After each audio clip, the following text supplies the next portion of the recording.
એટલે હાલનું આપણે મહારાષ્ટ્ર હા નાસિક કહેવાય ને, ત્યાં પંચવટી ભગવાને ઝૂંપડી બાંધી ગોદાવરી નદીને કિનારા હા ઉપર. કિનારા બરાબર છે.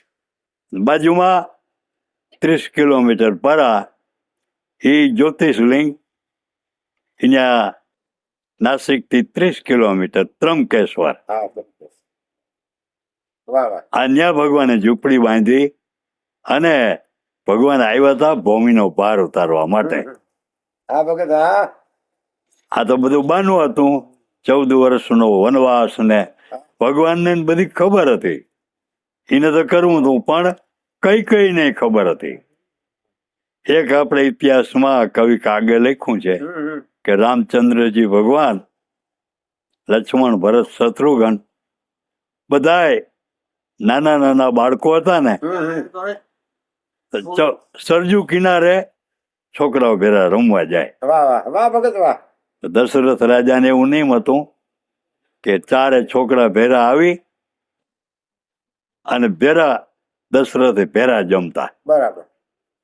જમવાનો ટાઈમ થઈ ગયો એટલે માણસને મૂકે જાઓ બરકી આવો, કોઈથી આવે નહીં. હા બરકવા જાય ને તો ભગવાન શું કહે, અમારો પર દા છે, બરાબર. દા પૂરો કરીને આવી, નકર અમારો પર દા રહી જાય. અરે છોકરા કે દાવ અમારો ટોચે કે.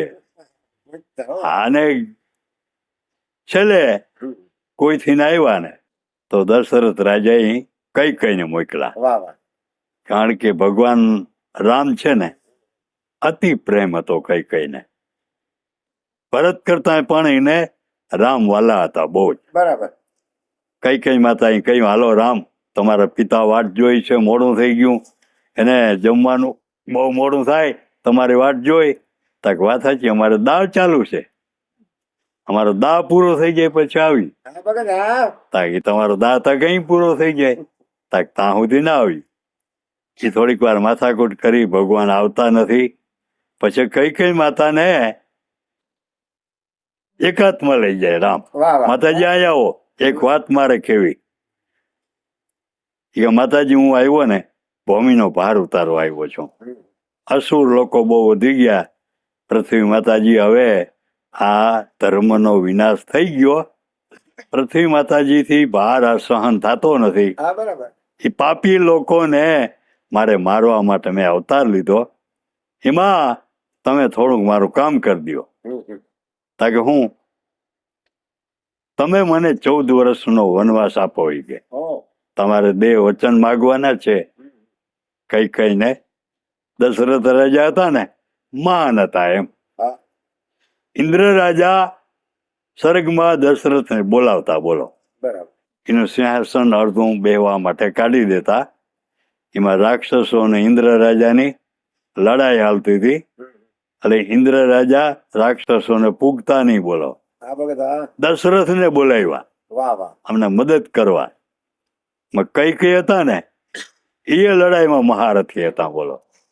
એ દશરથ રાજા ના રથમાં બેઠા, દશરથ લડે છે રાક્ષસો આમાં.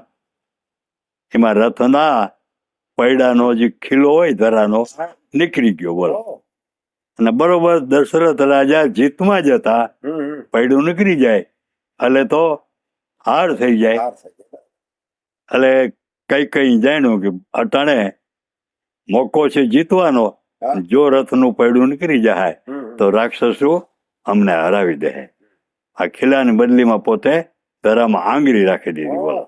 વાહ કઈ વાત. હા, એટલે એ આંગળી દશરથની જીત થઈ ગઈ, રાક્ષસો હારી ગયા, પણ આંગળી છે ને હાવ ચૂંદાઈ ગઈ.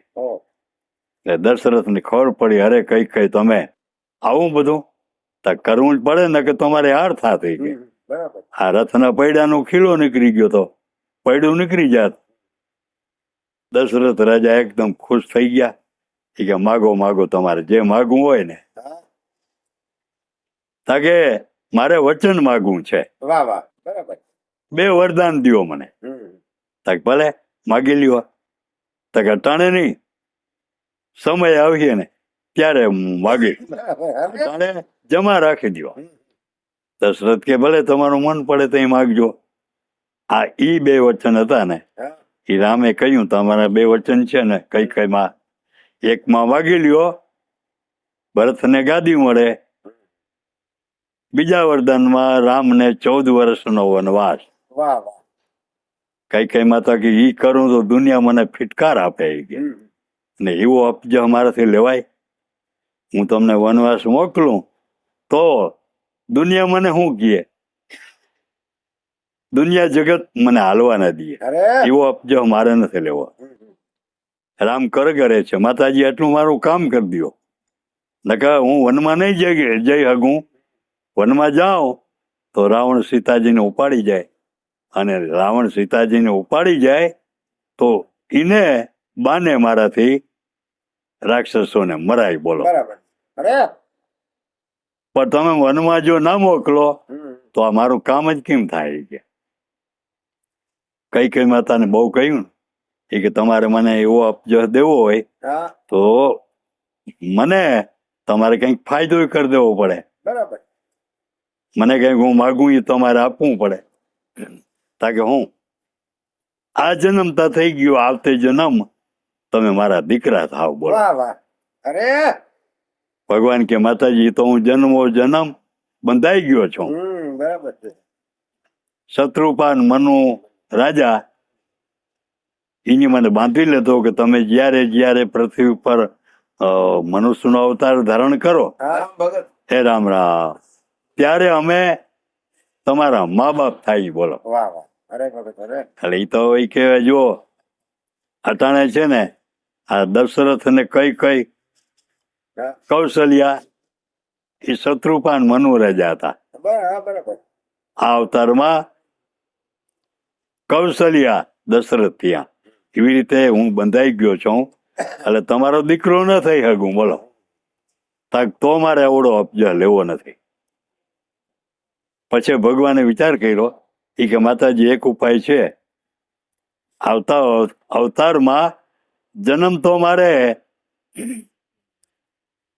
દેવકી માતાને ઉદરથી લેવો પડે. અરે દેવકી ને વાસુદેવ કૃષ્ણ અવતાર ધારણ કરી ત્યારે વાસુદેવ ને દેવકી પણ જન્મી અને હું ગોકુળમાં તમે જશોદા હો.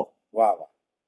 તમે જશોદા થા હોય કે નંદરાજાના ઘરવાળા, અને 11 વર્ષ ને 52 દિવસ તમારે ઘેર બોલો રહું, અરે બાળ લીલા કરું, તમારો દીકરો થઈને રહું. પછી આ સિવાય બીજું ના કરી શકું. તો કઈ રાજી થઈ ગયા. એ કે 11 વર્ષ ને 52 દિવસ આ ભગવાનને રમાડીને લાવતો લઉં. અરે એટલે કઈ આ પાડી દીધી. બોલો. એટલે 14 વર્ષનો વનવાસ કઈ એમ માગ્યો હતો, બધાને ખબર ના હોય. એટલે આ 14 વર્ષનો વનવાસ 12 વર્ષ દુનિયામાં કોઈ જગ્યાએ ભગવાન નહીં ગયા હોય પૃથ્વી ઉપર, એવું નથી બન્યું. એમ હા ભગત. દેવકી જય, સનાતન ધર્મની જય. એક ભજન